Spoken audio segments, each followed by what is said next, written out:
Alright guys, so I'm now in Vancouver. So did Minneapolis to Edmonton, Edmonton to Vancouver, and now I will do the rest of the trip, the big one going to South Korea, then to Manila, then to Dumaguete. So we're getting there. Anyway, I've had some hiccups along the way and some kind of mishaps, so I will explain all of that. Stick around.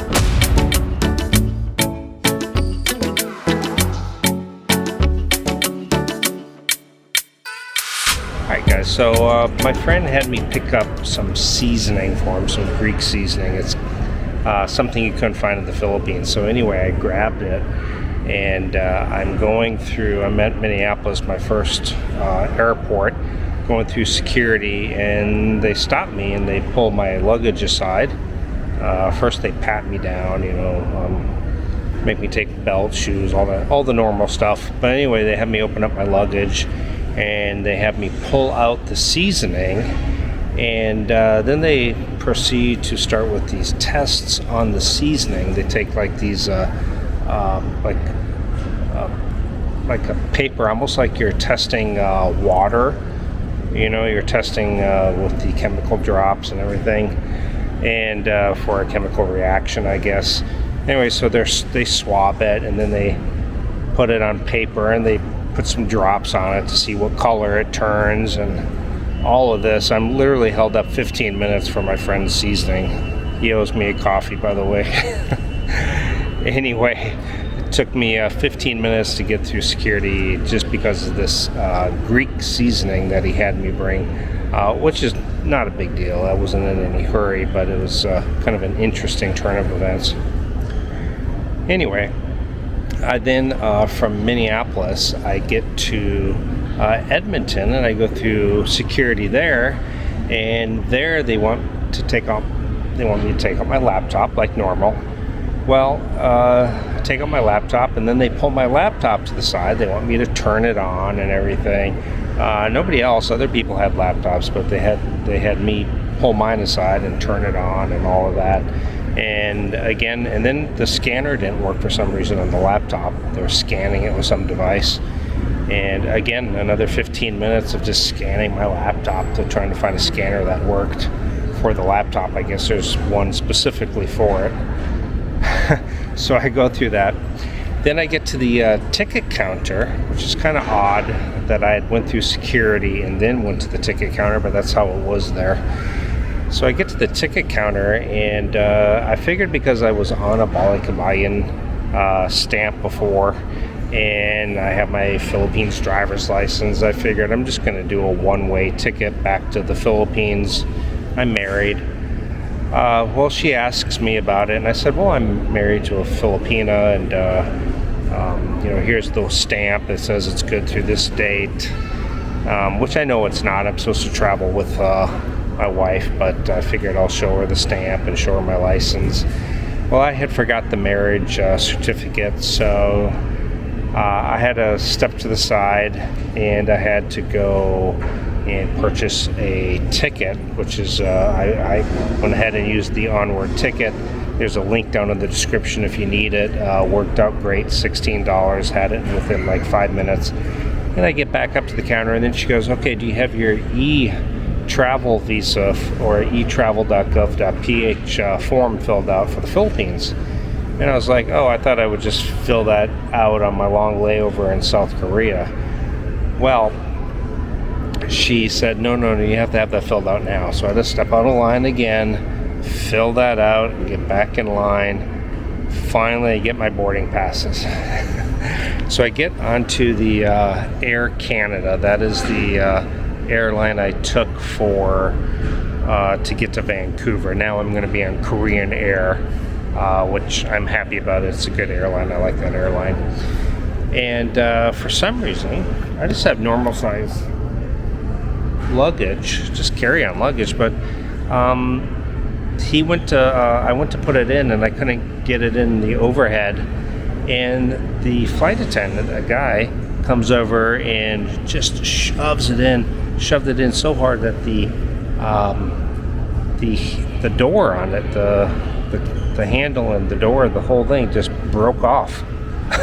So then he had to unload all that luggage and go put it into other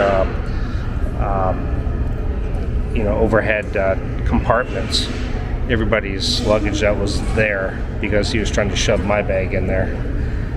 And then he said, okay, well, do you mind if I take your bag to the back? We'll just hold it in the back. I'm like, that's fine. So I had to wait for everyone to exit the airplane before I was able to get my piece of luggage. So I was the last one off the airplane because I had to wait for the flight attendant to bring up my piece of luggage. So here I am in Vancouver now, and hopefully the next flight, no hiccups and everything, will go okay. So I've got to wait a while now. I'm just going to charge up my phone and all my devices, and just watch some downloaded Netflix, and then I'm on my way. See you guys on the other side. Well, I am on Korean Air, ready to go to South Korea, and then onward to Manila. 13 hours, here we come. Alright guys, just arrived in South Korea. Long journey. It was about 11 and a half hours or so. Can't say enough good things about Korean Airlines though, and actually Incheon airport here in South Korea, in Seoul. Very nice, clean bathrooms. Same with in Taiwan with Ava Airlines and Taipei, the airport there. Just really nice airports if you got to do a layover.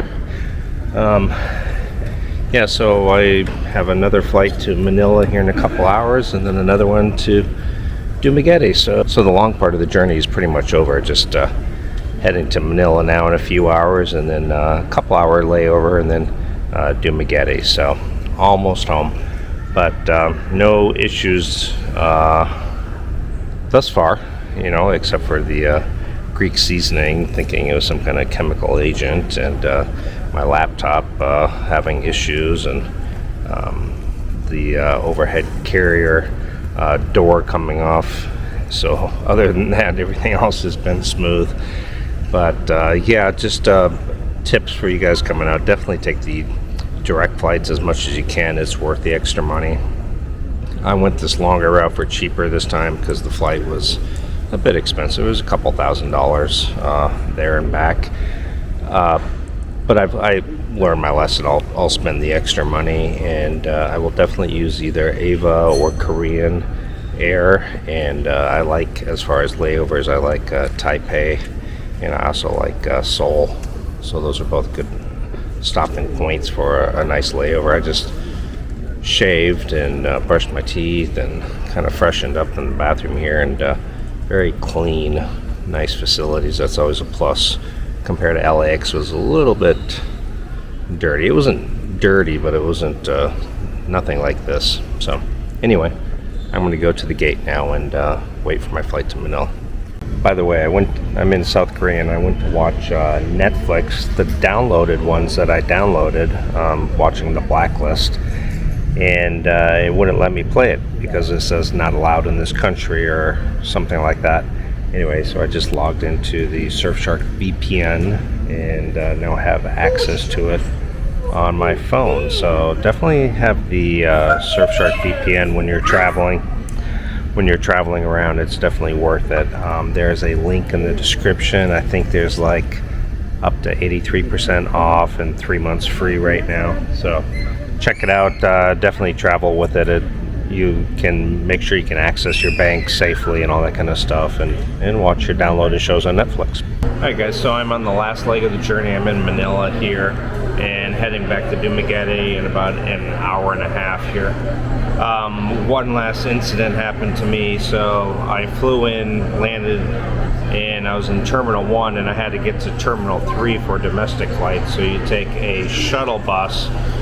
Well, partway into the trip to the Terminal 3, they stopped, I think, at Terminal 2, and a black truck or SUV backed up into the bus. So bus driver and the truck driver owner were literally outside for 30 minutes arguing.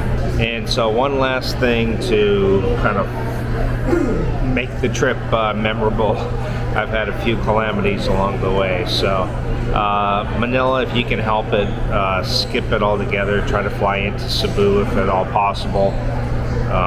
Korean Airlines has been great. Ava Airlines is great. Those are both great airlines. And if you do have this long journey and you fly into like Manila and then you need to go somewhere else, it's better just to overnight in Manila one night. Yeah, so if you have to fly into Manila and then fly elsewhere, it's almost better to overnight here, rest, and in the morning go to the terminal that you need to go to by taxi or whatever, and head off to your final destination, because it is a long journey. Normally I do that, but not this time. So anyway, that's the end of this trip here. I'll be in Dumaguete in a few hours, so as usual, thanks guys for watching. I'll see you next time.